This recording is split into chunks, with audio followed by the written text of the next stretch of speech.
Magandang araw mga batang Valenzuelano. Ako si Ginoong Bernilio Oliveros, isang daluguro mula sa mataas na paaralang pambansa ng Kanlurang Kaluman. At ako ang inyong muling gabay na guro para sa ika-6 na linggo sa ika-4 na kabangkahan. Matagumpay natin ang pagdaanan ng ika-5 linggo at tiyak kong marami kayo natutunan. Subalit, hindi pa dito nagtatapos ang ating paikibaka sa mundo ng pagkatuto. Kaya naman ngayong araw na ito, samahan niyo ko na baybayin at tuklasin ang mga impormasyon na nakapaloob sa linggong ito. Mga bata, tayo pa rin ay nakaangkla sa multi-essential learning competencies. Ang ating layunin sa linggong ito ay nakapagsasagawa ng kritikal ng pagsusuri sa pagbabago, pag-unlad, at pagpapatuloy ng silangan at Timog Silangang Asya sa transisyonal at makabagong panahon mula ika-16 na siglo hanggang ika-20 siglo. Bago tayo tuluyang dumako sa ating paksa, magbalik na lang muna tayo sa nakaraang paksang tinalakay natin. Magpapakita ako ng mga larawan, hulaan ninyo kung sino ang nasa larawan at saang bansa kaya siya nagmula. Para sa unang larawan, siya ang pinakatanyag na feminista noong dekada 60. Kilala siya bilang tagapanguna ng Women's Liberation Movement na layong tutulan ng abortion at itaguyod ang karapatan ng babae.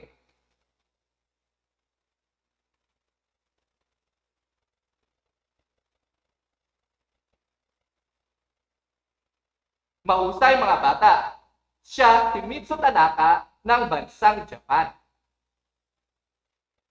Para sa ika-5 larawan, siya ang kauna-unahang babaeng Pangulo ng Pilipinas. Iniluklok siya bilang Pangulo sa pamamagitan ng Mapayapang Revolusyon noong Pebrero 25, 1986. Tinagurian siya bilang ina ng demokrasya dahil sa pagsuporta niya sa panunumbalik ng demokrasya sa Pilipinas.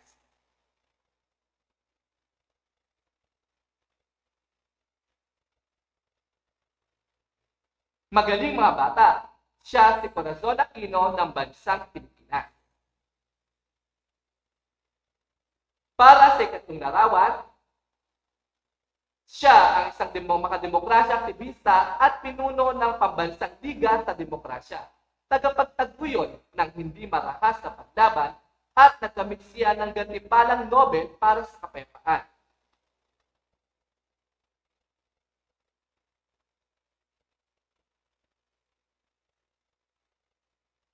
Tama mga bata, siya si Aung San Suu Kyi ng bansang Myanmar. Para sa ika-4 na larawan, siya pinuno ng Indonesian Democratic Party of Israel. Siya ang isa sa pinakamalaking partidong pampolitika at siya ang anak na babae ng unang Pangulo ng Indonesia, Sukarno, at unang babaeng presidente ng Indonesia.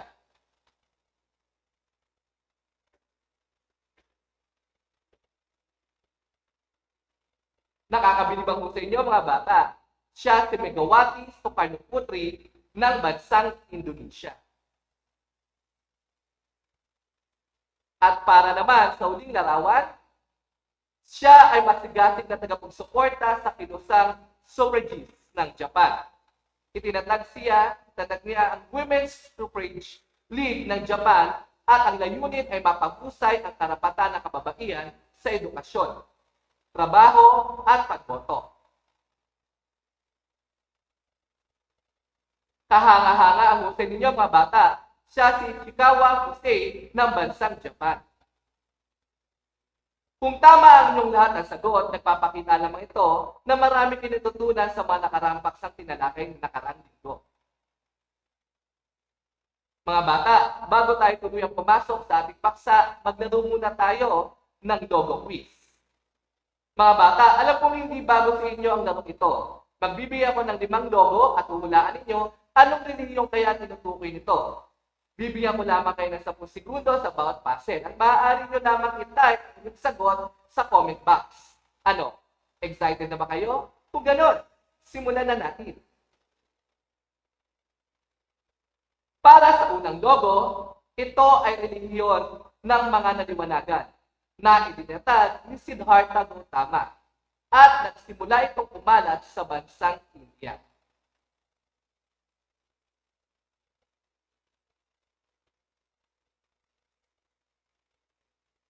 Mahusay mga bata, ito ang logo ng relihiyong Budismo. Para sa ikalawang logo, sinasabing ito ang pinakamalaking relihiyon batay sa bilang ng tagasunod at ito ang pangunahing relihiyon ng ating bansa.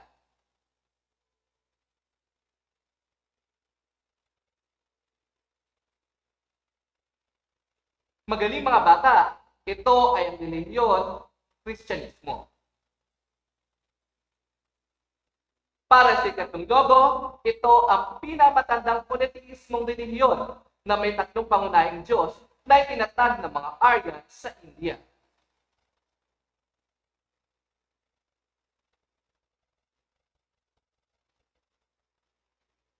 Tama mga bata, ito ang logo ng relihiyong Hinduismo.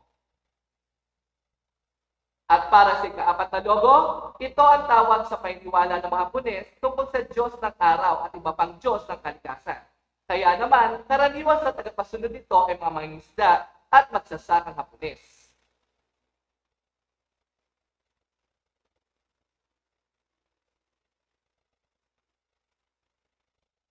Tama muli ang inyong sagot, mga bata. Ito ang logo ng relihiyong Shintoismo. At para sa huling logo, ito ang relihiyon ng mga Muslim at sinasabing pangalawa sa pinakamalawak na relihiyon sa daigdig.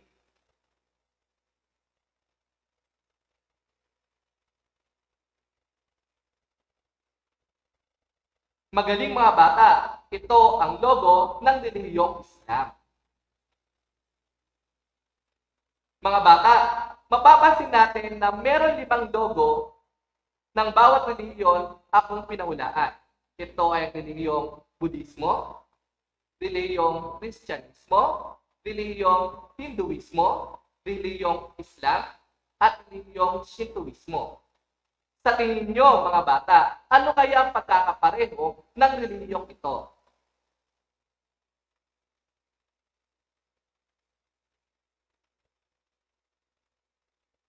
Tama kayo mga bata.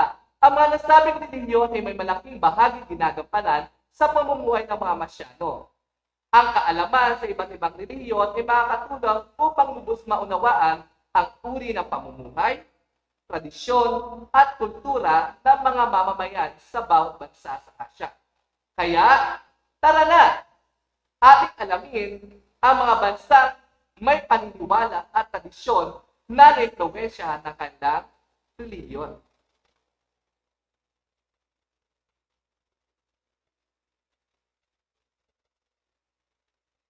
Una na dito ang bansang Japan, ang land of the rising sun. Maliban daw sa kanilang kinilala sila bilang pinakadisiplinado at malinis na bansa, sila din ang may pinamataas na life expectancy. Kaya naman, kinilala rin sila bilang sa pagsusuot ng tradisyonal na kimono at obi. Ilan sa mga impluwensya ng kanilang relihiyon ay detalyadong ritual ng seremonya sa tsaa, ang pagsasaayos ng mga bulaklak na disenyo ni Kabana, pagbisita sa dambana ng mga Shinto at mga templong Buddhist at pagsasaayos ng Ise Shrine at pangangalaga sa templong Tang na yari sa kahoy. So naging ganito ang pamumuhay ng mga Hapon dahil sa kanilang relihiyon. Sa bansang Vietnam naman, ang pangunahing relihiyon ay Budismo. Nanguna ang mga mongheng Buddhist sa protestang politikal. Isang katibayan nito ay tanyag na pagsusunog sa sarili na tawag na self-immolation ni Thich Nhat Hanh, isang mongheng Buddhist noong 1963. Sinasabing ginawa niya ito upang mabilis maalis sa restriksyon ang ipinataw ni Pangulong Ngo Dinh Diem laban sa mga Buddhist ng Vietnam, gaya ng pagbabawal sa pagwawagayway ng kanilang bandila at pagpapakulong sa kanila. Sinasabing humantong ang protesta sa pagpapatay pagtalsik ng Regime Diem sa South Vietnam. Ang mga bansang Buddhist gaya ng Vietnam, hindi lamang personal ang kaligtasan ang mahalaga sa kanila, kundi ang pagpapabuti ng kondisyon ng pang-araw-araw na pamumuhay. Sa bansang India naman, ang tradisyong Hindu na sati o suti sa ibang aklat o pagpapakamatay ng balong babae sa pamamagitan ng pagsama sa cremation o pagsunog sa labi ng kasawang namatay. Ito ay sinasagawa sa paniniwalang malilinis ang kasalanan ng lansawang lalaki at ang biyuda nito na makakamtan ng mag-asawa ang kaluwalhatian sa kabilang buhay. Sa kabila ng pagtuto sa paniniwala ito, may ilang pa rin gumagawa nito. Sa kasalukuyang panahon, ang India ay nahaharap sa problemang pangkalusugan bunsod ng pagpatuloy na pagtaas ng kaso na nagpopositibo sa COVID-19. At isa sa matinutulong dahilan nito ay ang kaganapang panreliyon tulad ng kumela, kung saan daan-daan at libong mga Hindu ang nagtipon sa ilog Ganges nang hindi alintana na maaaring kahinatnan sa kanilang pagdiriwang. Tumungo naman tayo sa Saudi Arabia, kung saan makikita ang sentrong sambahan ng mga Muslim, ang Mecca. Sinasabi ang bansang ito ay mababa pa rin ang katayuan ng mga kababaihan sa lipunan. Taliwas man ito sa aral ng kanilang Islam na Ummah, kung saan tinutukoy ang pagkakapantay-pantay ng lahi, kasarian ng lipunan, subalit dahil sa iba't ibang salik ay hindi ito na ipapatupad. Ilan sa mga halimbawa nito ay mas sumusunod. Una, pinapayagan ang mga kalalakihan na magpakasal hanggang 4 na asawa. At kahit ilang concubine, basta't kaya niya itong buhayin. Ikalawa, hindi nahihirapan ang mga kalalakihan na makipagdiborsyo sa kanyang asawa. Ang kustodiya ng batang lalaki matapos ang diborsyo ay sa ina hanggang sa 7 taon nito at sa ama mananatili matapos ang nasabing taon. Ikatlo, ang batang babae naman ay kinakailangang umabot sa edad na 9 bago manatili sa kanyang ama. At sa bilang pang-4, ang kababaihan ay sakali magdesisyon magpaasal sa panahon ng legal na custody ay mawawala ng karapatan sa kanyang anak.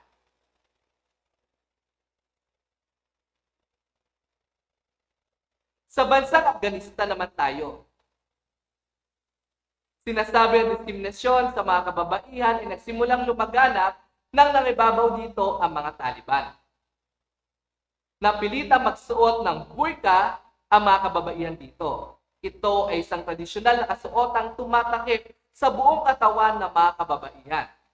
Tinanggal din ang karapatan sa pagboto, magtrabaho, at tumanggap ng benepisyong pangkalusugan ang mga kababaihan roon.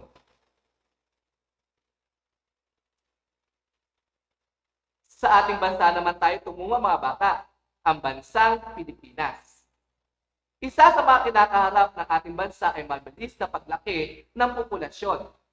Ayon nga sa Director ng Philippine Population Commission na si Tomas Osias, bahagi ng solusyon ang pagpapalaganap ng kaalaman hinggil sa pagpaplano ng pamilya. Ayon sa ilang isang eksperto, ang kakulangan ng kaalaman sa pagpaplano ng pamilya ay sanhi ng pagtaas ng populasyon. Sinasabi isa sa mga dahilan nito ng pagdami ng kaso ng HIV o AIDS. At isa sa mga paggamit ang hindi paggamit ng contraception.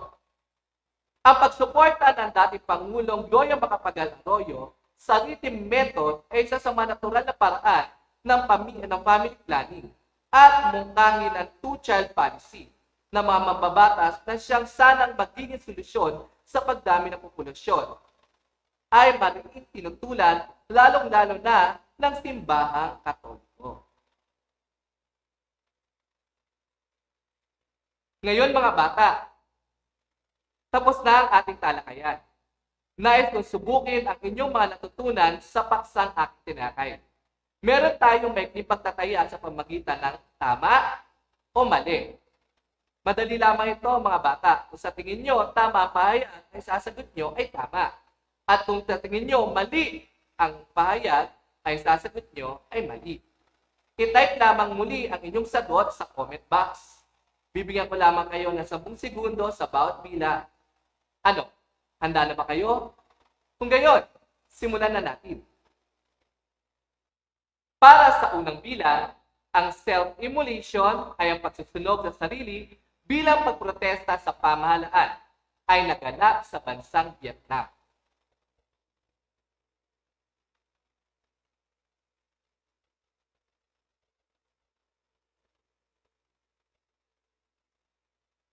Mahusay mga bata, ang tamang sagot ay tama. Para sa ikalawang bilang, ang Quran ay isang aral ng Islam kung saan tinutukoy ang pagkakapantay-pantay ng lahi, kasarian o lipunan.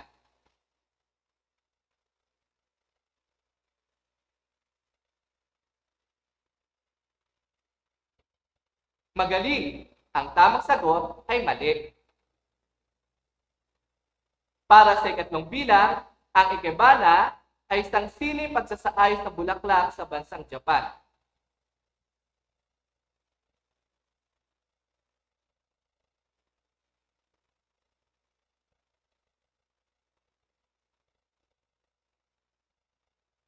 Mahusay, ito ay tama. Para sa ika-4 na bilang, si Ho Chi Minh ay ang pangulong pinatalsik dahil sa diskriminasyon sa mga Buddhist.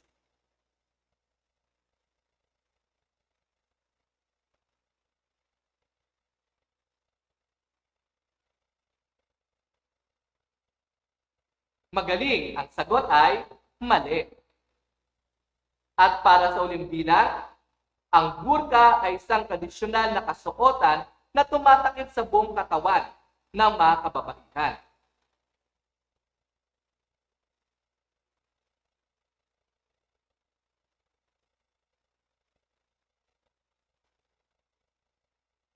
Magaling, ang sagot ay tama. Sa lahat na nakakuha ng tamang sagot, binabati ko kayo sa inyong pinakitang husay. Para sa inyong takdang aralin, nais kong sagutin ninyo ang mga sumusunod na tanong. Una, sa iyong palagay, bakit hindi sumang-ayon ang simbahang Katoliko Romano sa paggamit ng contraception? Ikalawa, sa paanong paraan na ipapakita ng bansang Japan ang impluwensya ng reliyong Shintoism at Buddhism? At ikatlo, bilang miyembro ng pamayanan, malaki ba ang impluwensya sa iyo ng reliyong kinabibilangan mo? At paano ito naka-impluwensya?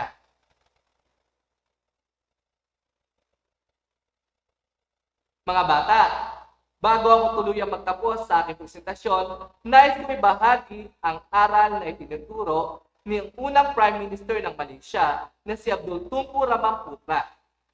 Ang sabi niya, "Let us remember that unity is our fundamental strength as a people and as a nation." Sa kasalukuyan, tayo pa rin ay nakikibaka sa pandemya.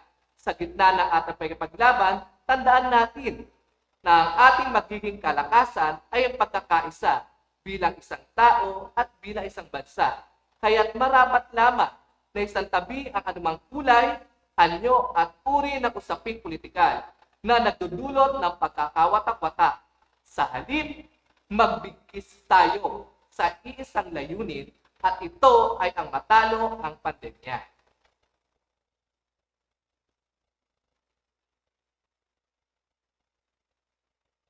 Nais ko din pasalamatan ng mga aklat, module at website na pinagkunan ko ng may impormasyon, datos at larawan para mabuo ang aking presentasyon.